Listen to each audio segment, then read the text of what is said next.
আকাশে রমজানের আনন্দ ছড়িয়ে পড়ল। চারিদিকে সেহরির প্রস্তুতি। কিন্তু হযরত ফাতেমা রাদিয়াল্লাহু তাআলা আনহার ঘর ছিল নীরব নিস্তব্ধ।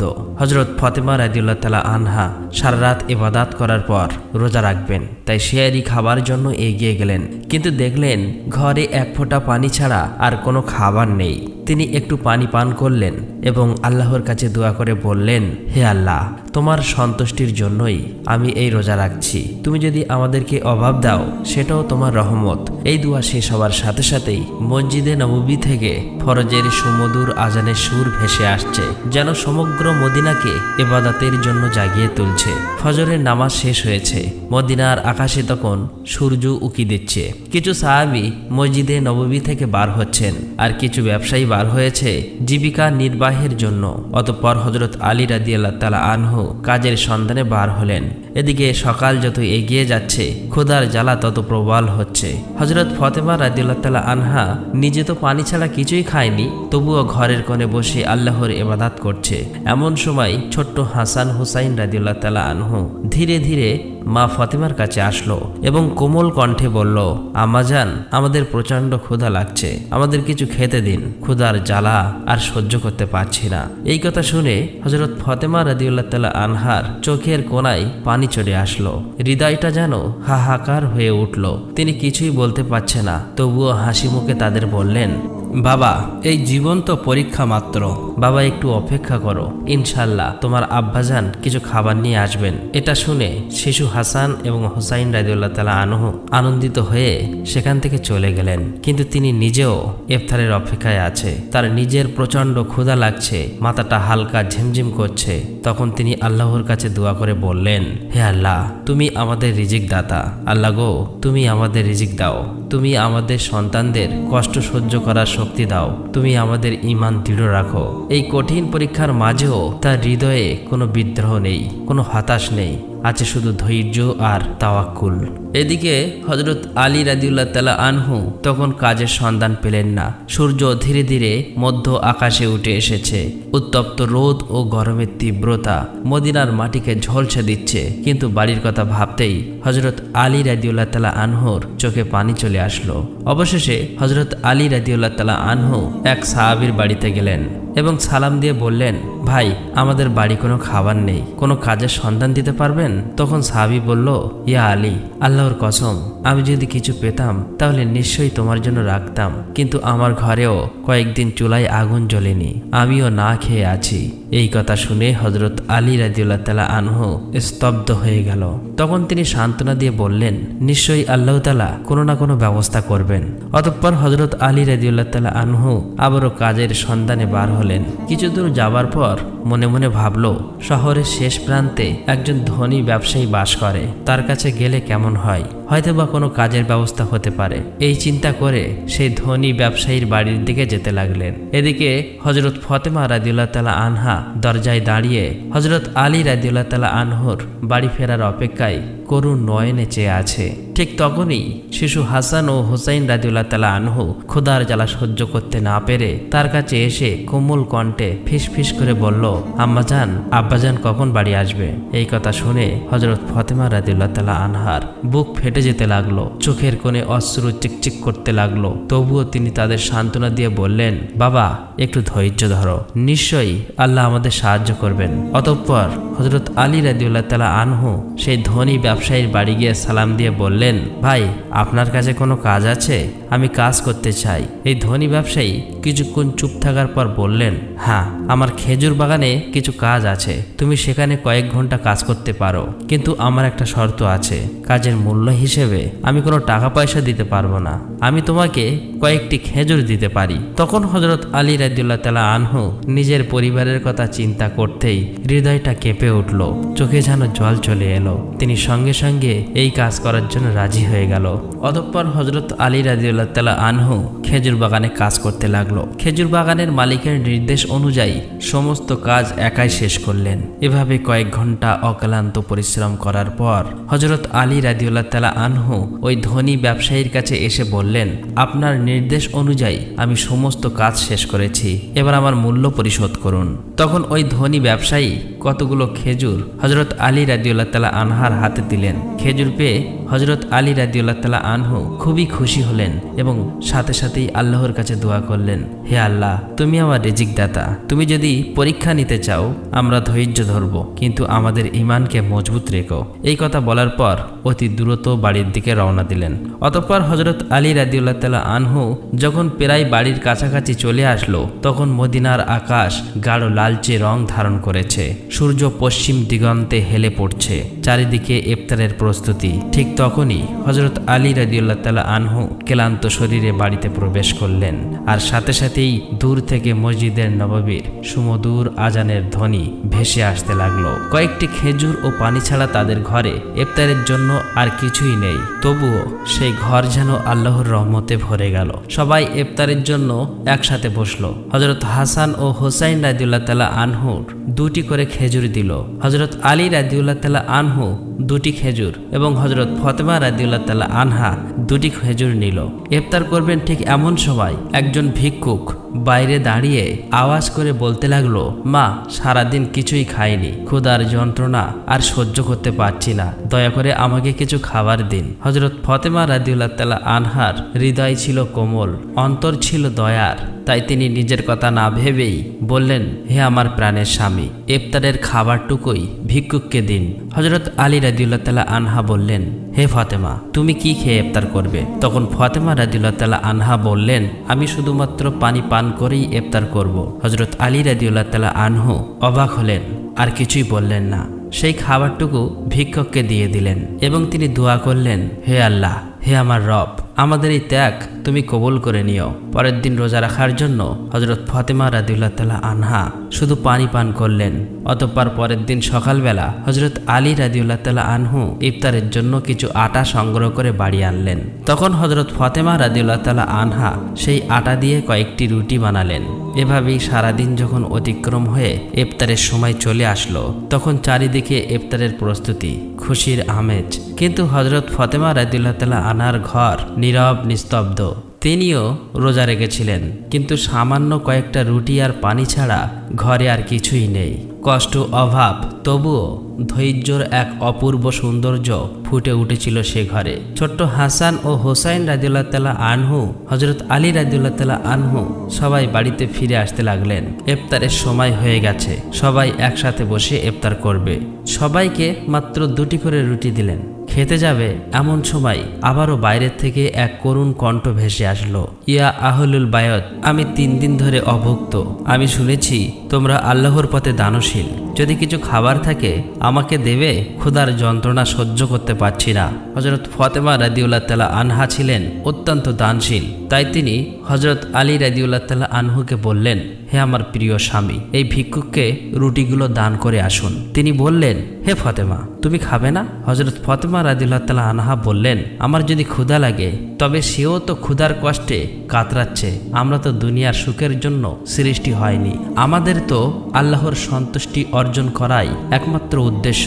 তখন হজরত আলী রাদিয়াল্লাহু তাআলা আনহু দেখলেন মা ফাতেমার হাতে শুধুমাত্র পানি ছাড়া আর কিছুই নেই। তিনি সেই ভিক্ষুককে রুটিগুলো দিয়ে আসলেন। মনে মনে বলতে লাগলেন, হে ফাতেমা, তুমি কি জানো তুমি কেমন পরীক্ষা দিচ্ছ? নিজে না খেয়ে অপরকে খাওয়ালে নিশ্চয়ই আল্লাহ তোমার এই দান কবুল করবে। ঠিক ওই সময় আল্লাহ রাব্বুল আলামিন হজরত জিব্রাইল আলাইহিস সালামকে হুকুম করলেন, জিব্রাইল, তুমি যাও, আমার প্রিয় হাবিব মোহাম্মদের প্রিয় কন্যা ফাতেমা যেভাবে ত্যাগ, ধৈর্য, কঠিন পরীক্ষা দিয়েছে তা অতুলনীয়।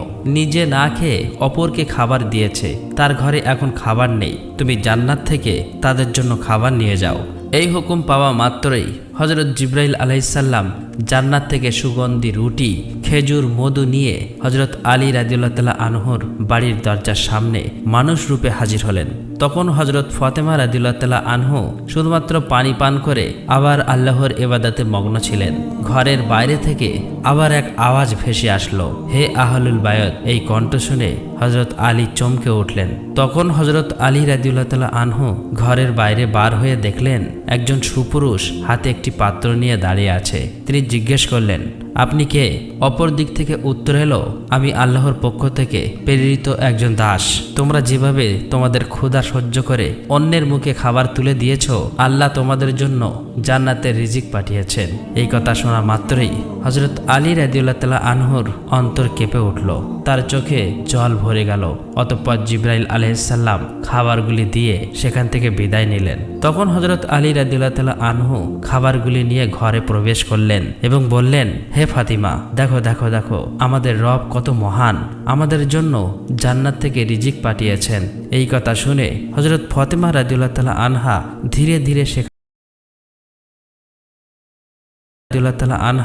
ধীরে ধীরে সেখানে এলেন। এগুলি দেখে বিস্ময় হতবাক হয়ে গেলেন।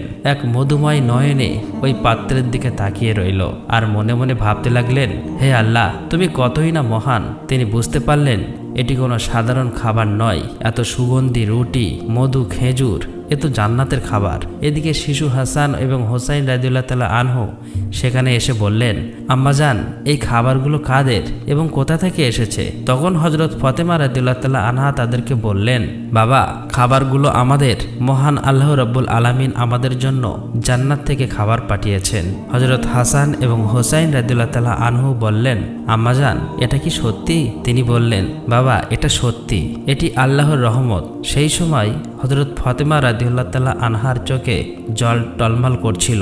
তখন তারা সবাই আল্লাহর শুকরিয়া আদায় করলেন। খাবার মুখে দেওয়ার পরই তাদের চোখ থেকে অশ্রু ঝরে পড়ল। এই খাবার ছিল আল্লাহর ভালোবাসার প্রমাণ। অতঃপর পরের দিন সকাল থেকেই সমগ্র মদিনার অলিতে গলিতে এই খবর প্রকাশ হয়ে গেল যে হযরত ফাতেমা রাদিয়াল্লাহু তাআলা আনহার ঘরে আল্লাহর পক্ষ থেকে জান্নাত থেকে খাবার এসেছে। এমনকি স্বয়ং রাসূল সাল্লাল্লাহু আলাইহি ওয়াসাল্লামও জানতে পারলেন। এই খবরটি পেয়ে অনেকেই অবাক হলেন, অনেকে আনন্দিত হলেন, আবার অনেকের ঈমান আরো মজবুত হলো। কিন্তু অন্যদিকে অনেক মুনাফিক যারা সন্দেহপ্রবণ ছিল, তাদের এই কথাটি কোনো মতেই বিশ্বাস হচ্ছিল না। তাদের মধ্য থেকে একদল লোকের কাছে গিয়ে বলল, তোমরা কি সত্যি বিশ্বাস করো যে জান্নাত থেকে খাবার আসতে পারে? তখন ওই লোকগুলো বলল, আল্লাহ তাআলা চাইলে সবকিছুই সম্ভব, কিন্তু শুধুমাত্র ফাতেমার জন্য কেন জান্নাত থেকে খাবার আসবে? এইসব সন্দেহপ্রবণ কথা ধীরে ধীরে মদিনার অলিতে গলিতে ছড়িয়ে পড়ল। যখন মুহাম্মদ সাল্লাল্লাহু আলাইহি ওয়াসাল্লামের কানে এই খবরটি পৌঁছালো, তখন তিনি সবার উদ্দেশ্য করে বললেন, হে মদিনাবাসী, তোমরা কি বিশ্বাস করো না যে আল্লাহ তার বান্দাদের জন্য অলৌকিক ব্যবস্থা করতে পারেন? যদি আল্লাহ মেরাজের রাতে আমাকে জান্নাতে নিয়ে যেতে পারেন, তবে তিনি কি আমার কন্যার জন্য জান্নাতের খাবার পাঠাতে পারেন না? আমার কন্যা ফাতেমা জান্নাতের নারীদের সর্দারিনী। আল্লাহ তাকে যে মর্যাদা দিয়েছেন তা অতুলনীয়। এই ঘটনা সেই মর্যাদার একটি নিদর্শন। অতঃপর হযরত মুহাম্মদ সাল্লাল্লাহু আলাইহি ওয়াসাল্লাম সূরা আত-তালাকের একটি আয়াত তেলাওয়াত করে শোনান, যার বাংলা অর্থ, যে ব্যক্তি তাকওয়ার পথে চলে, আল্লাহ তাকে এমনভাবে রিজিক দান করেন যা সে কল্পনাও করতে পারে না। তখন সবাই নীরব হয়ে গেল। এই কথাগুলো শুনে সাহাবীরা আরও দৃঢ় ঈমান লাভ করলেন। যখন এই ঘটনা সমগ্র মদিনায় এক আলোড়ন সৃষ্টি করলেন, তখন মুনাফিক কাফেররা ক্রোধে ফেটে পড়ল। তাই তাদের অনুসারীদের ডেকে বলল, তোমরা কি দেখেছ মুহাম্মাদের কন্যা এমন মর্যাদা পেয়েছে যা পৃথিবীর অন্য কেউ পায়নি? যদি এই ঘটনা আরও প্রচার হতে থাকে, তাহলে মানুষের ঈমান আরও শক্তিশালী হবে এবং আমাদের ষড়যন্ত্র ব্যর্থ হয়ে যাবে। তখন তাদের এক অনুসারী বলল, আমরা কি করতে পারি? তখন এই কাফির মুনাফিকরা বলল, মানুষের মনে সন্দেহ ঢুকিয়ে দাও। তোমরা বলবে, এ তো কেবল একটি গল্প, হয়তো ফাতেমা স্বপ্ন দেখেছেন। আরও বলবে, মুহাম্মদ শুধু তার কন্যার মর্যাদা বাড়ানোর জন্য এমন কথা বলছেন। আমরা তো কখনোই জান্নাতের খাবার দেখিনি, হয়তো এটি একটি গল্প। এই কথা মতো পরের দিন থেকে কাফের মুনাফিকদের দল অলিতে গলিতে বাড়িতে বাড়িতে গিয়ে প্রচার করতে লাগলো যে এটি একটি মিথ্যা গল্প। এভাবেই প্রচার করতে করতে একদল সাহাবীদের কাছে গিয়ে বলল, শুনুন ভাইয়েরা, আপনাদেরকে বোকা বানানো হচ্ছে, এটি সত্যি ঘটনা নয়, এটি মিথ্যা ঘটনা। তখন ওই সাহাবীরা বলল, যিনি আমাদের জন্য কোরআন অবতীর্ণ করেছেন, তিনি কি জান্নাত থেকে খাবার পাঠাতে পারেন না? আর মুহাম্মদ সাল্লাল্লাহু আলাইহি সাল্লাম তো আল্লাহর প্রিয় রাসূল, তিনি কখনোই মিথ্যা কথা বলেন না। অতএব তাদের ঈমানের কাছে ওই কাফেররা হেরে গেল। এভাবেই এই দণ্ড ধীরে ধীরে ছড়িয়ে পড়তে লাগলো। এই ঘটনার পর এক রাতে হযরত ফাতেমা রাদিয়াল্লাহু তাআলা আনহা ধীরে ধীরে নিজের কক্ষে গেলেন। দীর্ঘ সময় আল্লাহর ইবাদত করলেন এবং চোখের পানি ঝরালেন। মনে মনে ভাবছেন, কেন আল্লাহ আমাকে এই অলৌকিক নিয়ামত দিলেন? আমার তো দুনিয়ার কিছু চাওয়ার নেই। আমার একমাত্র চাওয়া আল্লাহ যেন আমাদের সবাইকে জান্নাতে একসঙ্গে রাখেন। অতঃপর তিনি আল্লাহর কাছে দোয়া করে বললেন, হে আল্লাহ, তুমি আমাকে এমন সম্মানিত করেছ যার জন্য আমি যোগ্য নই। তুমি আমাকে জান্নাতের খাবার দিয়ে দেখিয়ে দিয়েছ যে দুনিয়ার অভাব কিছুই নয়। যদি তুমি সন্তুষ্ট থাকো, আমি তোমারই বান্দি। আমার সন্তানদের তুমি হেফাজত করো, আমার স্বামীকে তুমি বরকতময় করো, আর আমার আব্বাকে তুমি জান্নাতের সর্বোচ্চ স্তরে উত্তীর্ণ করো। অতঃপর পরদিন সকালে মদিনার চারিদিকে আলোড়ন সৃষ্টি হলো। তখন হযরত আবু বকর রাদিয়াল্লাহু তাআলা আনহু এবং হযরত ওমর রাদিয়াল্লাহু তাআলা আনহু এই অলৌকিক ঘটনা শোনার পর নবীজি সাল্লাল্লাহু আলাইহি ওয়াসাল্লামের কাছে ছুটে এলেন এবং বললেন, ইয়া রাসূলুল্লাহ, এই ঘটনা আমাদের জন্য এক বিরাট নিদর্শন। এটি আমাদের ঈমান আরো দৃঢ় করেছে। তখন হযরত ওমর রাদিয়াল্লাহু তাআলা আনহু বললেন, আমরা কি এই খাবারের কোনো অংশ দেখতে পারি? নবীজি সাল্লাল্লাহু আলাইহি ওয়াসাল্লাম হাসলেন এবং বললেন, হে ওমর, এটি এমন এক নিয়ামত যা শুধু আল্লাহ যাকে ইচ্ছা করে তাকেই দান করেন। কিন্তু এটি শুধু খাবারের ব্যাপার নয়, বরং এটি এক মহান শিক্ষা। এই কথা শুনে সাহাবীদের হৃদয় পুরো শান্তিতে ভরে গেল। অবশেষে হযরত মুহাম্মদ সাল্লাল্লাহু আলাইহি ওয়াসাল্লাম হযরত ফাতেমা রাদিয়াল্লাহু তাআলা আনহার বাড়িতে এলেন। তিনি জানতেন তার কন্যা ফাতেমা শুধু তার মেয়ে নয়, বরং তিনি ইসলামের এক মহান আদর্শ।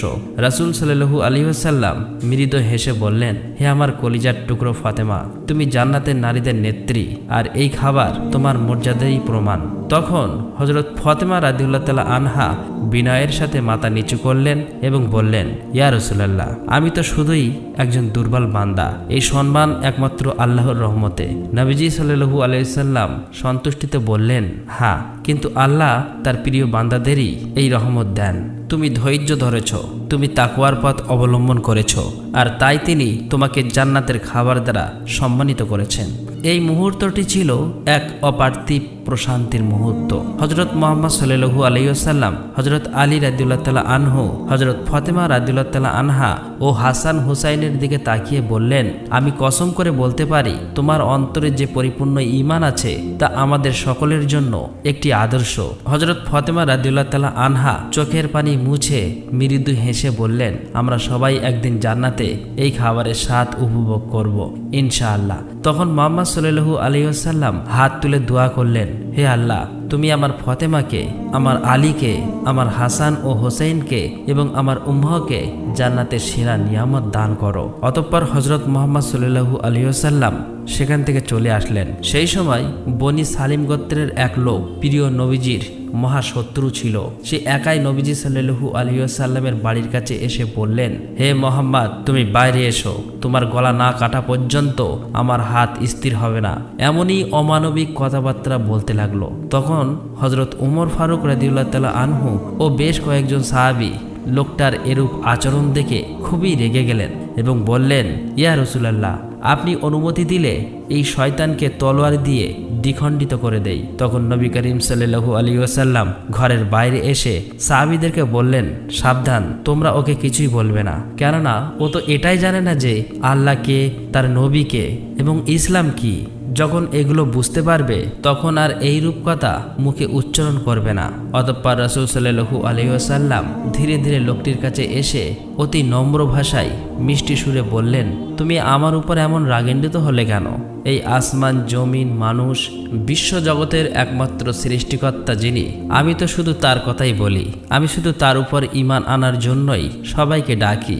একমাত্র আল্লাহকে ভয় করো, যিনি অসীম ক্ষমতাশালী এবং সর্বশক্তিমান। তাই বলছি, গর্ব ও অহংকার আর ক্রোধ, হিংসা বাদ দিয়ে সেই মহান আল্লাহকে ভয় করো আর আযাবকে ভয় করো, নয়তো অনন্ত অসীম কাল কঠোর আযাব ভোগ করতে হবে। রাসূল সাল্লাল্লাহু আলাইহি ওয়াসাল্লামের মুখে এরূপ কথা শুনে তার কোমল ব্যবহার দেখে লোকটি স্তব্ধ হয়ে গেল। কিছুক্ষণ চুপ থাকার পর হঠাৎ বলে উঠল, নিশ্চয়ই মুহাম্মদ সাল্লাল্লাহু আলাইহি ওয়াসাল্লাম আল্লাহর প্রেরিত রাসূল।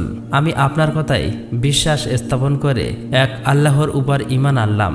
এই কথা বলার পর সাথে সাথেই নবীজির হাতে হাত রেখে কলেমা পড়ে মুসলমান হয়ে গেল। তখন মুহাম্মদ সাল্লাল্লাহু আলাইহি ওয়াসাল্লাম সেই ব্যক্তিকে ঘরের মধ্যে নিয়ে গেলেন। তাকে জিজ্ঞাসা করলেন, তোমার বাড়িতে কে আছে, তুমি কিভাবে খাও এবং কিভাবে চলাফেরা করো, নানান প্রশ্ন করলো। তখন লোকটি বলল, ইয়া রাসূলুল্লাহ, আমি হলাম বনি সালিম গোত্রের সবচেয়ে বেশি গরিব মানুষ। দিন মজুরি করে কোনো রকম সংসার চালাই, অধিকাংশ সময় না খেয়েই থাকি। তখন রাসূল সাল্লাল্লাহু আলাইহি ওয়াসাল্লাম উপস্থিত সাহাবীদের লক্ষ্য করে বললেন, তোমাদের মধ্যে এমন কেউ কি আছে যে একটি উট দান করবে?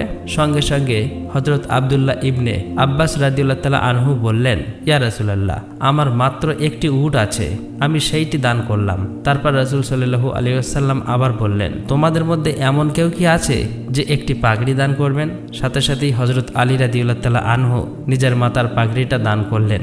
রাসূল সাল্লাল্লাহু আলাইহি ওয়াসাল্লাম আবার বললেন, তোমাদের মধ্যে এমন কেউ কি আছো যে এই নতুন মুসলিম ভাইয়ের জন্য খাদ্যের ব্যবস্থা করবে? তখন হযরত সালমান ফার্সি বললেন, ইয়া রাসূলুল্লাহ, আপনি অনুমতি দিলে আমি কোনো না কোনো বাড়ি থেকে খাদ্যের ব্যবস্থা করতে পারি। অতঃপর হযরত সালমান ফার্সি ওই নও মুসলিমকে নিয়ে অনেক বাড়িতে গিয়ে খাদ্যের সন্ধান করতে লাগলেন, কিন্তু কোথাও কোনো খাবার পেলেন না। অবশেষে হযরত ফাতেমা রাদিয়াল্লাহু তাআলা আনহুর বাড়িতে আসলেন। হযরত সালমান ফার্সি বললেন, হে ফাতেমা, জন্য খাদ্যের ব্যবস্থা করবে? তখন হযরত সালমান ফার্সি বললেন, ইয়া রাসূলুল্লাহ, আপনি অনুমতি দিলে আমি কোনো না কোনো বাড়ি থেকে খাদ্যের ব্যবস্থা করতে পারি। অতঃপর হযরত সালমান ফার্সি ওই নও মুসলিমকে নিয়ে অনেক বাড়িতে গিয়ে খাদ্যের সন্ধান করতে লাগলেন, কিন্তু কোথাও কোনো খাবার পেলেন না। অবশেষে হযরত ফাতেমা রাদিয়াল্লাহু তাআলা আনহুর বাড়িতে আসলেন। হযরত সালমান ফার্সি বললেন, হে ফাতেমা, এই নতুন মুসলিম ভাইয়ের খাবারের জন্য অনেক বাড়িতে ঘুরলাম, কিন্তু কোথাও কিছু পেলাম না। এখন তোমার ঘরে যদি কোনো খাদ্য থাকে তাহলে একে দিন। এই কথা শুনে হযরত ফাতেমা রাদিয়াল্লাহু তাআলা আনহার দুই চোখের অশ্রু সিক্ত হয়ে উঠল। তার হৃদয় ছিল কুসুমের মতো কোমল।